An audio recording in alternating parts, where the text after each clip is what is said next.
हे वासुदेव, हे श्रीहरि, हे बांसुरी वाले, हे मनमोहने वाले, कण कण में विराजमान रहने वाले, परम कृपालु, परम दयालु, सारे क्लेशों को हर लेने वाले मेरे मुरली मनोहर, आपके श्री चरणों में बारंबार प्रणाम है।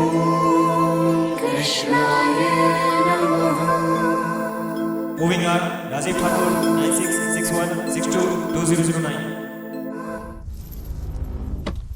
प्रणाम ब्राह्मण देवता। कल्याण हो वत्स, कल्याण हो।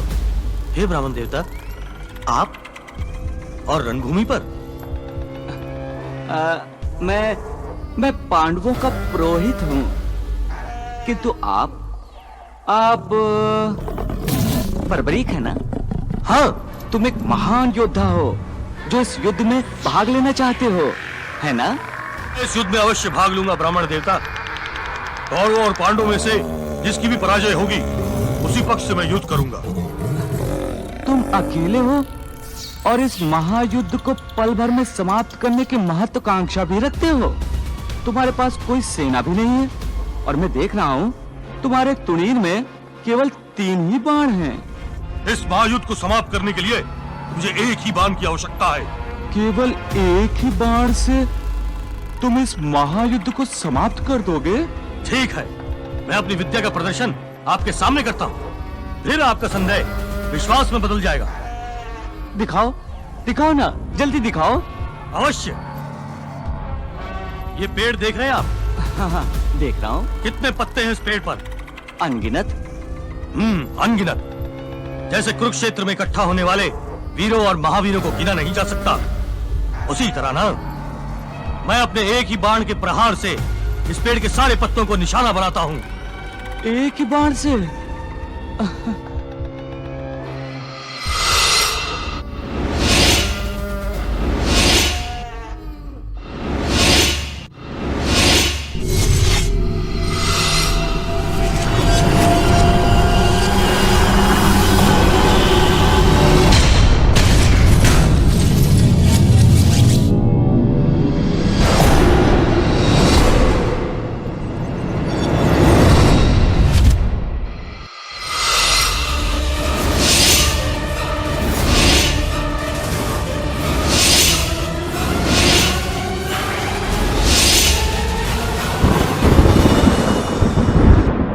आपके चरण मेरे बाण के लक्ष्य के मध्य में आ रहे हैं प्रभु।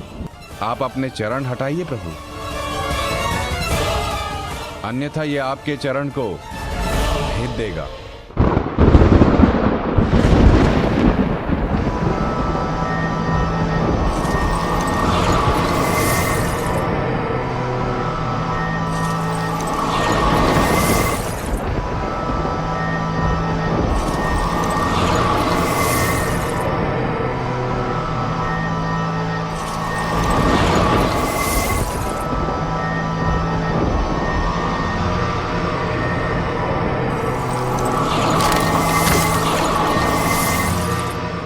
क्या किया देव?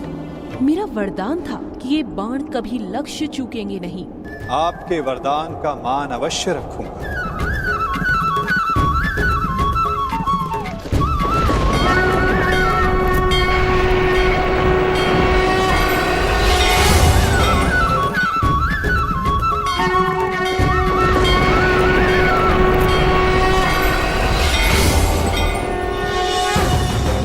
देवी, आपका ये बाण मेरा चरण भेद नहीं पाया, परंतु अब से मेरे शरीर का ये भाग सबसे दुर्बल होगा और अब कोई भी बाण मेरे इस स्मरण स्थल को भेद पाएगा। ये मेरा वचन है देवी।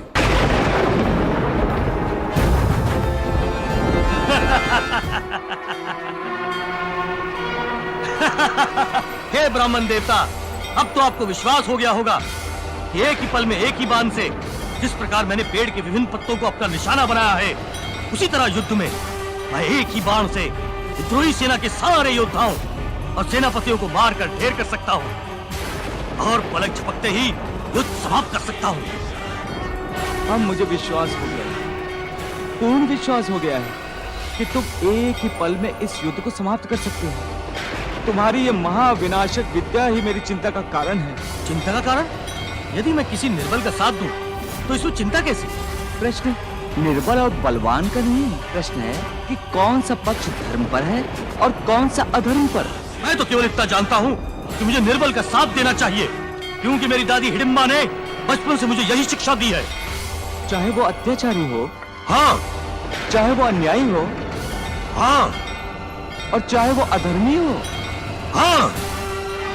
परंतु ये तो उचित नहीं है। मेरा धर्म तो अपनी दादी की आज्ञा अनुसार अपने धर्म का पालन करना है। मैं तुम्हें अधर्म के रास्ते पर आगे नहीं बढ़ने दूंगा।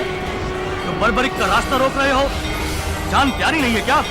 कहीं आप उन 5 पांडवों और उनकी विशाल सेना पर तो नहीं इतरा रहे हैं?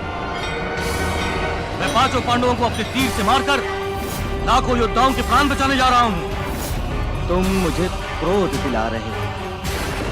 शक्ति मैं भी दिखा सकता हूँ।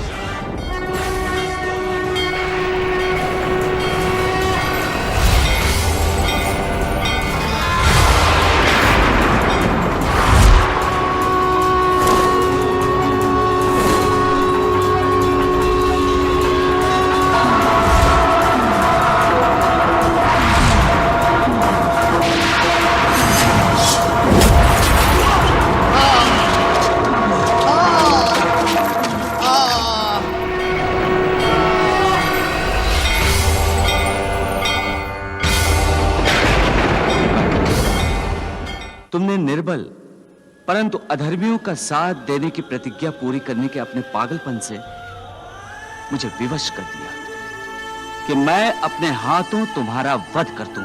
यही तो मेरी इच्छा थी, जिसकी पूर्ति के लिए मैं यहाँ आया था। बचपन में तुम्हारी दादी माँ हिडिंबा ने तुम्हें बताया था कि मोक्ष का सबसे सीधा और सहज रास्ता यही है कि तुम मेरे हाथों अपने प्राण त्याग दो। धन्य है प्रभु, आप तो अंतर्यामी हैं। प्रभु, आपने मेरी सबसे बड़ी इच्छा तो पूरी कर दी, परंतु परम धाम को प्रस्थान करने से पहले मैं चाहता हूँ कि आप मेरी अंतिम इच्छा भी पूरी करके मुझे अनुग्रहित करें। मैं धर्म और अधर्म के इस महायुद्ध में धर्म को अधर्म पर विजय प्राप्त करते हुए देखना चाहता हूँ। मैं आपकी लीला देखना चाहता हूँ प्रभु, मुझे अनुग्रहित कीजिए। वत्स बर्बरीक, युद्ध के आरंभ से समाप्ति तक तुम्हारा ये कटा हुआ सर जीवित रहेगा और तुम संपूर्ण युद्ध को देख सकोगे। तुम्हें सदा आदर दिया जाएगा बर्बरीक, और तुम्हारी खाटू श्याम के नाम से पूजा की जाएगी।